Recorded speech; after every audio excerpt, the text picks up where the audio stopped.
The national debt has hit an all-time high despite the strong economy. For the first time in U.S. history, the debt has surpassed $22 trillion. As of this video, the United States of America debt grew to $34 trillion.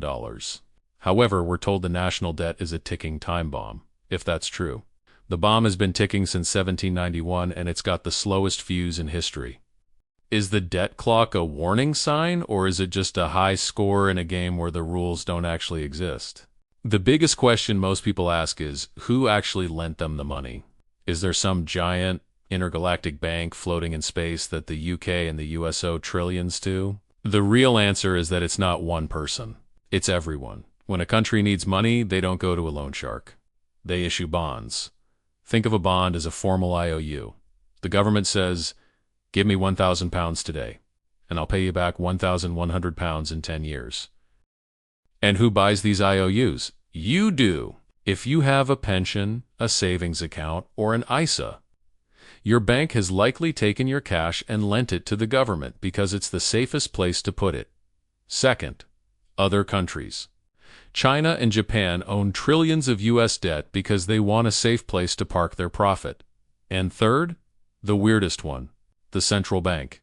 Sometimes the government needs money, so the central bank just prints it and then lends it back to the government. It sounds like a scam. It looks like a scam. But in the world of high finance, we call that quantitative easing. So if we owe all this money, why aren't we panicking? Why is the world still spinning? It's because in macroeconomics, the total number, the 34 trillion, is actually irrelevant. What matters is the ratio. As long as the economy grows faster than the interest on the debt effectively shrinks.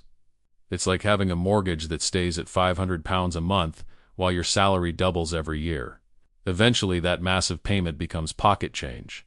But wait, if debt is so great, why don't we just borrow a quadrillion and retire? Because there's no such thing as a free lunch. Too much debt has two massive side effects. The interest trap. Every pound spent on interest is a pound not spent on hospitals, schools, or tax cuts.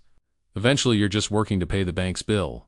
The trust factor. The whole system runs on reputation. If investors think a country has borrowed more than it can ever produce, they'll stop lending. And the second the lending stops, the glitch ends, the currency crashes, and the infinite money party turns into a very real nightmare. So is the national debt a crisis? To the people watching the news, yes. To the person understanding the math, it's just the cost of doing business on a global scale. The system isn't broken, it's just far more complicated than they want you to think. The real danger isn't the number on the clock. It's the day the world stops believing the numbers matter. But until that day comes, the game continues. And now you actually know how to play it. Debt is the slavery of the free. Publilius Syrus.